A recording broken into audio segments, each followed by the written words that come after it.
లూకాసు వార్త 18వ అధ్యాయము మొదటి వచనాన్ని మనం చదువుకుందాం. వారు విసుకక నిత్యము ప్రార్థన చేయుచుండవలెననుటకు ఆయన వారితో ఈ ఉపమానము చెప్పెను. ప్రభునందు ప్రియులారా, గత వారము మనము ఎందుకు ప్రార్థన చేయాలి అనేటువంటి అంశాన్ని ప్రారంభించి ఉంటున్నాం. ఈ దినాన అనేక మంది విశ్వాసులకు ఉన్నటువంటి ఆలోచన ఏంటంటే, నేను ఎందుకు ప్రార్థన చేయాలి, నాకున్న అవసరతలేంటో, నాకున్న సమస్యలేంటో, నేను ఎలాంటి ఇబ్బందులు గుండా వెళ్తున్నానో, నా ఇబ్బందులు, నా ఆర్థిక పరిస్థితులు ఏంటో అవన్నీ కూడా దేవునికి తెలుసు కదా. మరి అన్నీ కూడా దేవునికి తెలిసినప్పుడు నేను ప్రార్థన చేస్తేనే దేవుడు ఎందుకు ఇస్తాడు? నేను ప్రార్థన చేయకపోయినా దేవుడు ఇవ్వచ్చు కదా, నేను అడగకపోయినా దేవుడు ఇవ్వచ్చు కదా, అడిగితేనే దేవుడు ఇవ్వాలా అని చాలామంది విశ్వాసులైన వారే ప్రార్థించని వారిగా ఉంటున్నారు. ప్రియులారా, ఎందుకు ప్రార్థన చేయాలంటే మనము గత వారము మొదటి కారణాన్ని మనం చూసాం.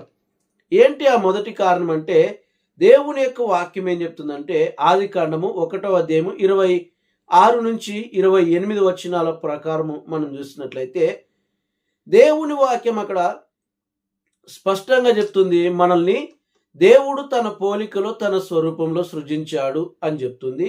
అది మాత్రమే కాకుండా దేవుడు మొదటి మానవుడైనటువంటి ఆదాముని సృజించినప్పుడు ఒక తోటలో ఉంచి అధికారం ఇచ్చి ఆ యొక్క తోటను ఏలుము కాయము అని చెప్పేసి ఆదాము చెప్పినప్పుడు దేవుడిచ్చినటువంటి ఆ అధికారాన్ని అతడు దుర్వినియోగం చేసి పతనమయ్యి పాపములో పడిపోయి సాతానికి బానిసగా అయిపోయిన సందర్భంలో దేవుడే మానవాళి కొరకు తన యొక్క కుమారుడైనటువంటి యేసుక్రీస్తుని ఈ లోకానికి పంపించి ఆదాము ఏ అధికారాన్ని అయితే కోల్పోయాడో దానిని తిరిగి యేసుక్రీస్తు మూలంగా దేవుడు తీసుకొచ్చాడు.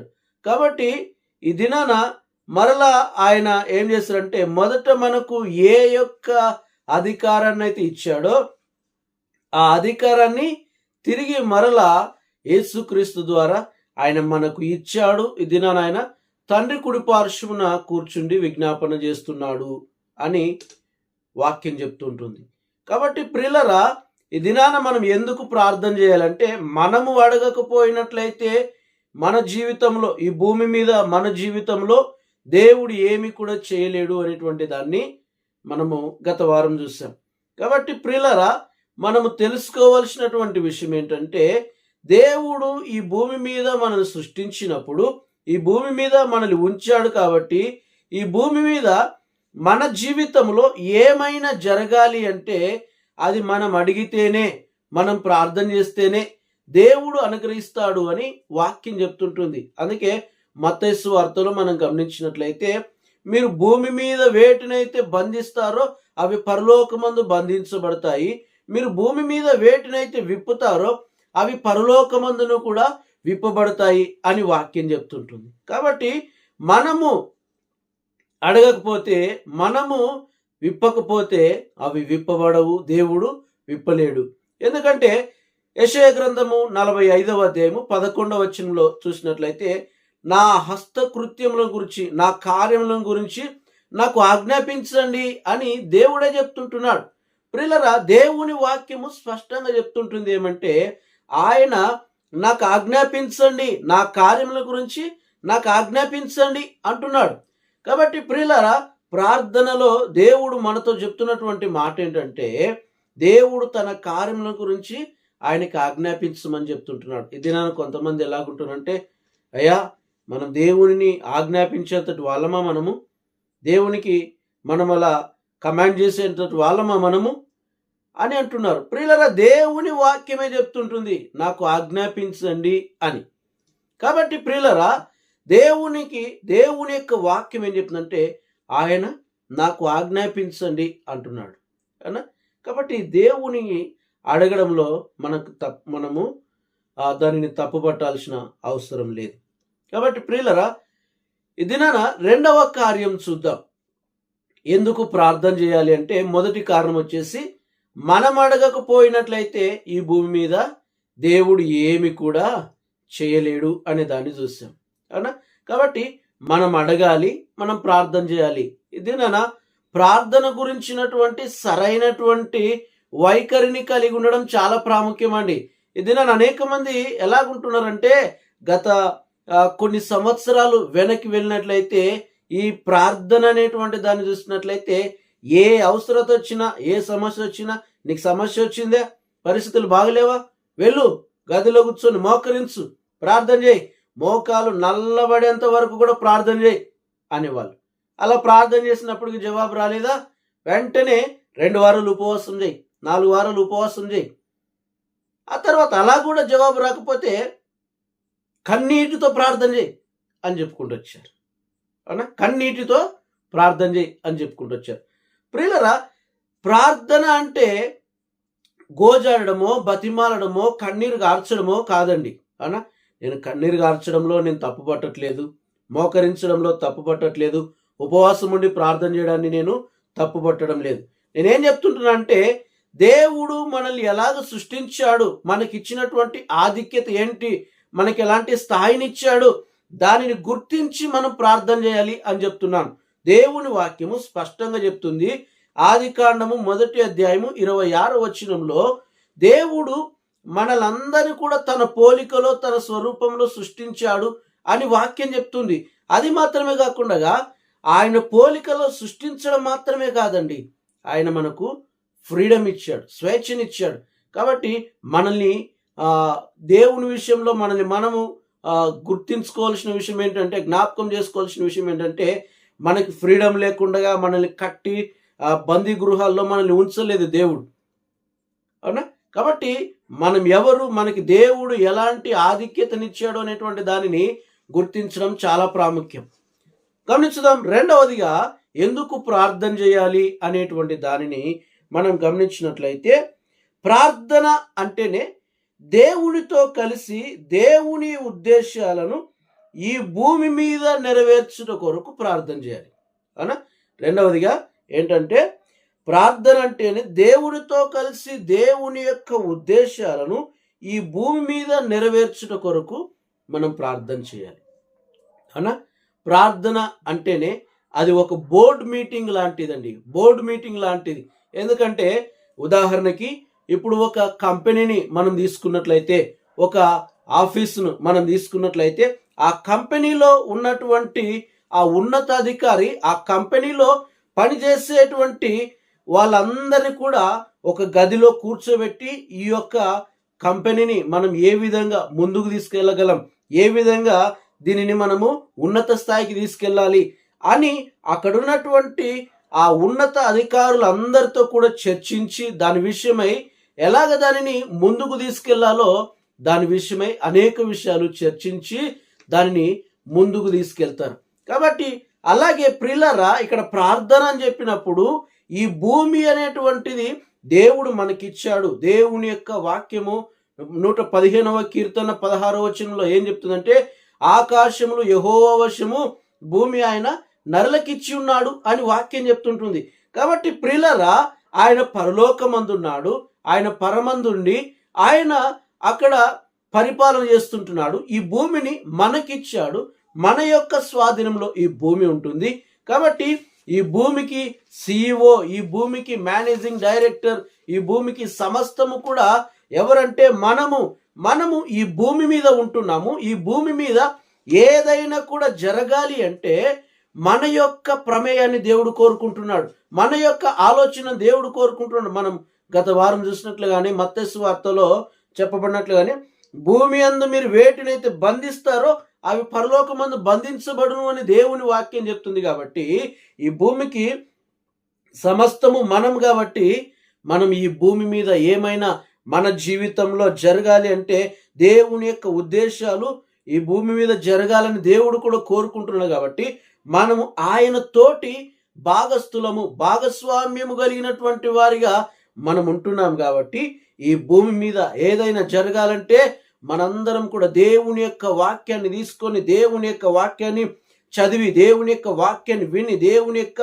జ్ఞానం చేత నింపబడి ఈ భూమిని ఎలాగ మనము నడిపించాలి, ఈ భూమి అనేటువంటి ఈ సంస్థను ఎలాగ ముందుకు తీసుకెళ్లాలనేటువంటి దాని విషయమై మనమే దేవుని యొక్క వాక్యం ద్వారా నిర్ణయాలు తీసుకోవాలి, తీర్మానం తీసుకోవాలి. దేవునికి మనం మొరపెట్టాలి, ప్రభువా ఈ భూమి మీద ఈ పరిస్థితి ఇలా ఉండకూడదు, దీన్ని మార్చాలనుకుంటున్నాను, కాబట్టి నేను ఈ ఆలోచనను ఈ నిర్ణయాన్ని తీసుకుంటున్నాను, దీన్ని ఎలాగా నేను మలుచుకోవాలి, దీనిని ఎలాగ సరిచేయాలి అని నీవు దేవునిని అడగాలి. దేవుని యొక్క వాక్యాన్ని నువ్వు ఆ వాక్య జ్ఞానం చేత నింపబడి దేవునిని అడిగేటువంటి వారిగా మనం ఉండాలి. దేవునికి మనం ప్రార్థించేటువంటి వారిగా మనం ఉండాలి. కాబట్టి ప్రియులరా, ఈ భూమి విషయంలో మనము ఈ భూమి అంతటికి కూడా మేనేజింగ్ డైరెక్టర్ ఎవరంటే మనమే, అవునా? సో కాబట్టి ఇంకా మనము ఇందులోని కొన్ని విషయాలు చూసినట్లయితే, దేవుడు మనల్ని ఎలాగ సృష్టించాడు, దేవుడు మనల్ని ఎలాగ చూస్తుంటున్నాడు అనేటువంటి దానిని మనం గమనించినట్లయితే అనేక విషయాలు ఇందులో ఉంటున్నాయి. ఉదాహరణకి ఇప్పుడు ఇందులోనే భాగంగా మనం చూసినట్లయితే, దేవుడు మనల్ని ఎలాగ సృజించాడు అంటే తన పోలికలో తన స్వరూపంలో సృజించాడు. ఎందుకు తన పోలికలో తన స్వరూపంలో మనల్ని సృజించాడు అంటే, ఆయనతో ఐక్యత కలిగి ఆయన వలె ఉండునట్లుగా మనల్ని సృజించాడు. అన్నా మనము దినన ఎవరమంటే దేవుని యొక్క పిల్లలం, దేవుని పోలికలో దేవుని యొక్క స్వరూపంలో సృష్టించబడిన వారం మనము. కాబట్టి దేవుని పోలికలో దేవుని స్వరూపంలో మనం ఉంటున్నాము కాబట్టి మనము మాత్రమే దేవునితో సహవాసము ఐక్యత కలిగి ఉండగలం. ఇతర ఏ జంతువే కానీ ఏ జీవియే కానీ దేవునితో ఐక్యత సహవాసము కలిగి ఉండలేదు. మనందరము కూడా ఆయన పోలికలో సృష్టించబడ్డాం. ఆయన ఏ విధంగా అయితే ఆత్మయున్నాడో ఆయన వలె మనము కూడా ఆత్మయున్నాము. అయితే ఈ శరీరము కలిగి ఈ భూమి మీద మనము జీవిస్తుంటున్నాం. కాబట్టి మనమందరం కూడా ఏ విధంగా అయితే దేవునికి అద్వితీయుడైనటువంటి కుమారుడు యేసయ్య ఉంటున్నాడో ఆయన వలె మనమందరం కూడా ఆయన పిల్లలుగా ఉండునట్లుగా మనలందరూ కూడా ఈ భూమి మీద సృష్టించి ఆయన ఉద్దేశాలను యేసుక్రీస్తు వలె మనము నెరవేర్చేవారిగా ఉండునట్లుగా దేవుడు ఈ లోకంలో మనల్ని ఒక ఉద్దేశముతో ఈ భూమి మీద పెట్టాడు. దేవుని యొక్క ఉద్దేశాలను దేవుని యొక్క ప్రణాళికలను నెరవేర్చేటువంటి వారిగా మనము ఇక్కడ ఉంటున్నాం. కాబట్టి యేసుక్రీస్తు వలె మనమందరం ఉండునట్లుగా మనల్ని ఆయన ఉద్దేశాలు నెరవేర్చుట కొరకు ఆయనతో సహవాసము కలిగి ఉండునట్లుగా మనల్ని సృజించాడు. ఇందులోనే సబ్ పాయింట్గా రెండో పాయింట్ ఏంటంటే, మనిషిని సృజించినప్పుడు తన యొక్క ఉద్దేశాలను నెరవేర్చువాడుగా సృష్టించాడు. అనగా మాట్లాడేటువంటి విషయంలో అనే మనము మాత్రమే దేవునితో నాకు ఇది అవసరం ఉంది, ఈ పరిస్థితి ఇలాగుంది అని దేవునితో మాట్లాడగలిగినటువంటి ఒకే ఒక వ్యక్తి ఎవరంటే మనుష్యులమైనటువంటి మనం మాత్రమే అండి, అవునా? కాబట్టి మనము దేవుని వలె క్రియ చేయనట్లుగా మనల్ని సృజించాడు. ఆయన ఉద్దేశాలను నెరవేర్చేటువంటి వాడిగా దేవుడు మనల్ని సృజించాడు. కాబట్టి ఏదో మనము ప్రతి ఆదివారం నేను మందిరానికి వెళ్తుంటున్నాను, అయ్యా నాకు ప్రార్థన చేయండి, నాకు ఆ సమస్య ఉంది, ఈ సమస్య ఉంది, నేను ఈ ఇబ్బందుల గుండా వెళ్తుంటున్నాను, వీటి కొరకు ప్రార్థన చేయండి అయ్యా, నా పరిస్థితులు బాగుపడాలయ్యా అని వీటి కొరకు మనం మందిరానికి వెళ్ళి ప్రార్థన చేయించుకొని వెళ్ళిపోవడం కాదండి. ఇదినా అనేక మంది ఎలాగుంటున్నారంటే వాళ్ళ పనుల్లోనే ఇమిడిపోయి వాళ్ళ ఉద్దేశాలు, వాళ్ళ సొంత ప్రణాళికలు, వాళ్ళ సొంత ఆలోచనలు కలిగి వాళ్ళ వాటి మీదనే ఎక్కువ కాన్సన్ట్రేషన్ చేస్తూ అనేక సార్లు ఇది నాది, నా రక్తము, నేను సంపాదించాను, నేను పొందుకున్నాను, నేను కష్టపడితేనే వచ్చింది, నేను చెమట చిందించింటేనే ఇది వచ్చింది అని అనేక సార్లు వారు తాము కలిగి ఉన్నటువంటి ఉద్దేశాలను, తాము చేసినటువంటి ఆ కార్యాల నిమిత్తమై వారికి వారే అతిశయిస్తుంటున్నారు. ప్రియులరా, మనందరం కూడా దేవుని యొక్క చిత్తము ఈ లోకంలో గ్రహించకపోతే, దేవుని యొక్క చిత్తానుసారంగా మనం నడవకపోతే ఈ లోకంలో మనం జీవించేటువంటి జీవితం అనేటువంటిది కష్టమైనదిగా కనిపిస్తుంటుంది. కాబట్టి ఎప్పుడైతే నేను దేవుని కుమారుడను, నేను దేవుని కుమార్తెనైనటువంటి దానిని ఈ లోకంలో మనం గుర్తించి దేవుని యొక్క వాక్యాన్ని కలిగి ఈ లోకంలో మనం ముందుకెళ్ళినప్పుడు మన జీవితం అనేటువంటి సులభతరం అవుతుంది. దేవుడు మనల్ని ఫలించి అభివృద్ధి పొంది విస్తరించండి, ఏలండి అని ఆశీర్వదించాడు దేవుడు. కాబట్టి అలాంటి జీవితం మనం జీవించాలంటే దేవుని వాక్యం మీద మనం ఆధారపడాలి. దేవుని మీద మనం ఆధారపడి జీవించినప్పుడు మన జీవితం అనేటువంటిది సులభతరం చేయబడుతుంటుంది. మూడవదిగా, ఇందులోనే సబ్ పాయింట్గా మూడవదిగా మనం గమనించినట్లయితే, ఆయన ఉద్దేశాలను నెరవేర్చినట్లుగా, అంటే ఏలుదురుగాక అని చెప్పి మనకు అధికారం కూడా ఇచ్చాడు, అనగా సామర్థ్యం కూడా మనకి ఇచ్చాడండి. అవునా? సో కాబట్టి ఏలుట అంటే దాని యొక్క అర్థం ఏంటంటే, ఇప్పుడు ఉదాహరణకి చూసినట్లయితే ఆదామును దేవుడు సృష్టించినప్పుడు ఏదెను తోటలో ఆయనను ఉంచాడు. ఉంచి అక్కడ ఆయనకి ఇవ్వబడినటువంటి పని ఏంటంటే కాయం అని చెప్పాడు, ఏలమని చెప్పాడు. కాబట్టి ఆ తోటను కాయాల్సినటువంటి బాధ్యత, ఆ తోటని ఏలాల్సినటువంటి బాధ్యత ఎవరిదంటే ఆదాముది. అలాగే ప్రియులరా, ఈ దినాన మన యొక్క జీవితంలో కూడా, మనం జీవిస్తున్నటువంటి ఈ భూ సంబంధమైనటువంటి జీవితంలో మనం జీవిస్తుంటున్నప్పుడు మనము కూడా మన జీవితం విషయంలో మనము ఈ భూ సంబంధమైన జీవితంలో మనకు వ్యతిరేకంగా, మనకు ప్రతికూలంగా పనిచేసేటువంటి ప్రతి దానిని కూడా మనం ఏలాలి.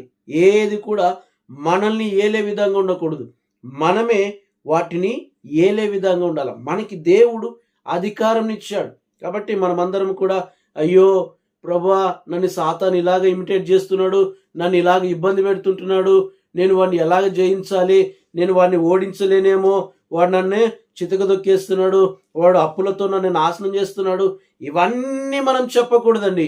దేవుని పిల్లలుగా మనకు అధికారం ఇచ్చాడు కాబట్టి పరలోకమందు ఆయన చిత్తం ఏ విధంగా అయితే నెరవేర్చబడుతుందో ఈ భూ సంబంధమైనటువంటి జీవితంలో కూడా మనము దేవుని యొక్క చిత్తాన్ని నెరవేర్చినట్లుగా మనం అధికారం చెలాయించాలి. మనకు ప్రతికూలంగా ఏదైతే వస్తుందో వాటన్నిటిని కూడా మనం ఏలాలి, దానిని లోపరుచుకోవాలి, దానిని అనగదొక్కేటువంటి వారిగా మనం ఉండాలి. కాబట్టి దేవుని పిల్లలుగా అది అలాగా జీవించడము చాలా ప్రాముఖ్యం. నాలుగవదిగా మనం గమనించినట్లయితే, ఎందుకు ప్రార్థన చేయాలి అంటే, ప్రార్థన అనేటువంటిది, ప్రార్థనలో ఏమవుతుందంటే దేవుని యొక్క అధికారం బదిలీ అవుతుందండి. దేవుని యొక్క అధికారం అనేటువంటిది బదిలీ అవుతుంటుంది. అన్న కొంతమంది ప్రార్థన అనేటువంటి విషయానికి వస్తే, ప్రార్థన అన్న ఎలాగ చేస్తారంటే, ప్రార్థన అనేటువంటిది అధికారపూర్వకంగా ప్రార్థన చేయడము మనం చూడలేము. కొంతమంది ఎలాగుంటారంటే, ఏమో దేవుని ఉద్దేశం ఏంటో, దేవుని చిత్తం ఏంటో నా జీవితం పట్ల, మరి కొంతమంది అయ్యా నా జీవితం పట్ల దేవుని ఉద్దేశం ఏంటో కనుక్కోవడం కొరకు ప్రార్థన చేయండి అయ్యా అని అడుగుతూ ఉంటారు. ప్రియులరా, దేవుని పిల్లలమైనటువంటి మనమందరం కూడా, అవునా, దేవుని పిల్లలమైనటువంటి మనమందరం కూడా ప్రార్థన అంటే అధికారము విడుదల చేయడం. ఎలాగంటారా, ఇప్పుడు దేవుని యొక్క వాక్యము మనకేం చెప్తుందంటే, దేవుడు మనకి ఈ భూ సంబంధమైనటువంటి జీవితంలో ఏమైతే కావాలో వాటన్నిటిని కూడా దేవుడు వాగ్దాన రూపంలో మనకు అనుగ్రహించాడు, మనకిచ్చాడు. కాబట్టి ఇచ్చినటువంటి వాటన్నిటిని మనం అనుభవించాలంటే, ప్రభువా నీ వాక్యం ఇలాగ చెప్తుంది కదా, నేను దానికి లోబడుతున్నాను, దాని విషయంలో నేను మొగ్గు చూపుతున్నాను, దాని విషయంలో నేను చెవి ఎగ్గుతుంటున్నాను ప్రభువా, మరి నీవు చెప్పిన ప్రకారం నాకు చేయి ప్రభువా, నాకు ఇలాగ జరిగించు ప్రభువా అని మనము ప్రార్థించేవారిగా ఉండాలి, అడగాలి, దేవుణ్ణి అడిగేవారిగా ఉండాలి.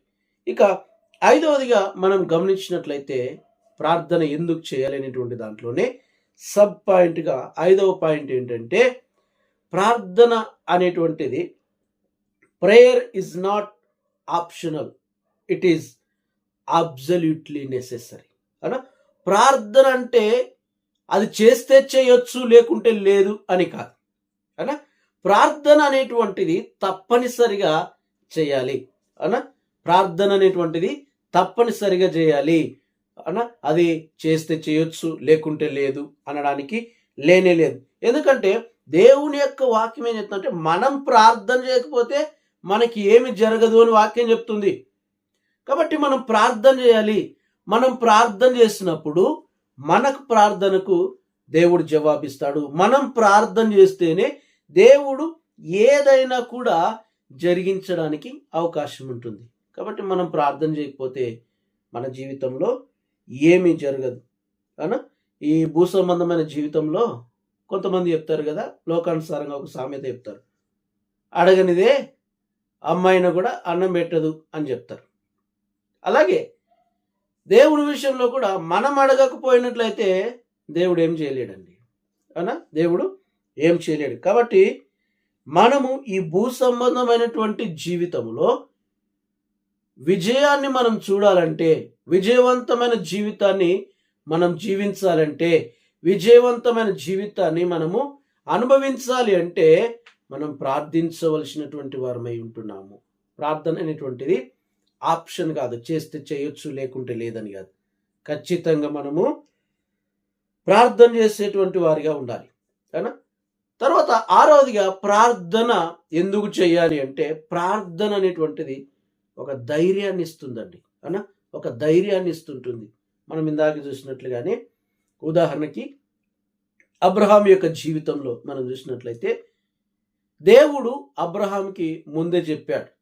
ఏమన్నాడంటే, ఆయనకు 75 ఏళ్ళ వయసు ఉన్నప్పుడే నేను నీకు కుమారునిస్తాను అని దేవుడు చెప్పాడు.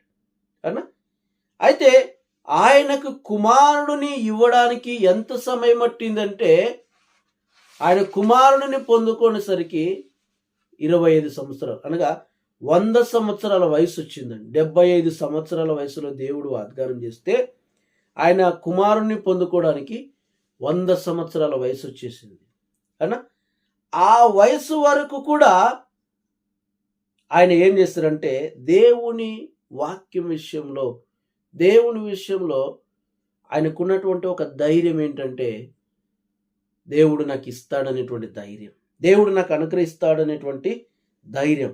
కాబట్టి దేవుని పిల్లలుగా మనమందరం కూడా ఎలాగుండాలంటే, ప్రార్థన చేసేటువంటి వారిగా మనం ఉండాలి. దేవునిని అడిగేటువంటి వారిగా మనం ఉండాలి. మనం అడగకపోతే దేవుడు ఏమి చేయలేడు. ఉదాహరణకి ఆదికాండము 18వ అధ్యాయం 10వ వచనంలో మనం చూసినట్లయితే అబ్రహాం గురించి అక్కడ చెప్పబడుతుంటుంది. దేవుడు ఆయన కుమారుని ఇస్తాడు అని చెప్పేసి నమ్మాడు. కాబట్టి దాని కొరకు 25 సంవత్సరాలు కూడా వేచి ఉన్నాడు, నమ్మకంతో ఉన్నాడు, విశ్వాసం కలిగి ఉన్నాడు. ఇది మనం కూడా దేవుని విషయంలో మనం కలిగి ఉండాల్సినటువంటి ఆ ధైర్యం ఏంటంటే, దేవుడు నాకు ఇస్తాడనేటువంటి విశ్వాసం అనుకున్నాను.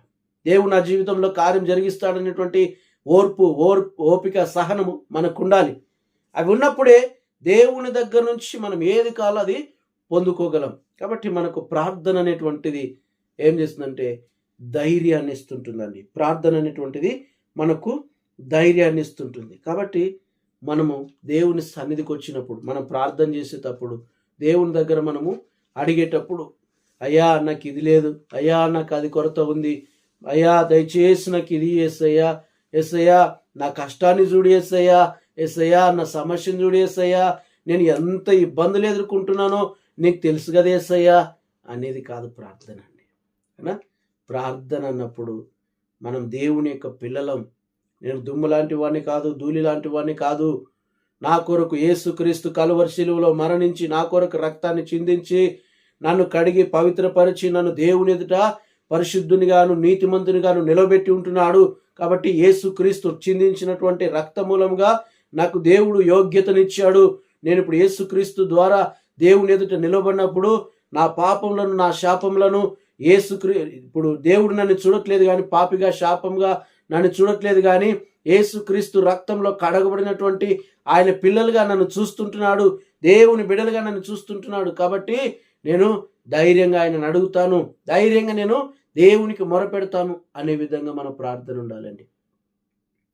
పాత నిబంధన గ్రంథంలో దినవృత్తాంతముల గ్రంథము 2వ గ్రంథంలో 6వ అధ్యాయం 17వ వచనంలో చూసినట్లయితే సొలొమోను ప్రార్థన చేయడం మనం చూడొచ్చు. సొలొమోను ప్రార్థన చేశాడు. ఆయన ప్రార్థనే ఈ దినాన మనం కూడా అలాంటి ప్రార్థన చేయాలి.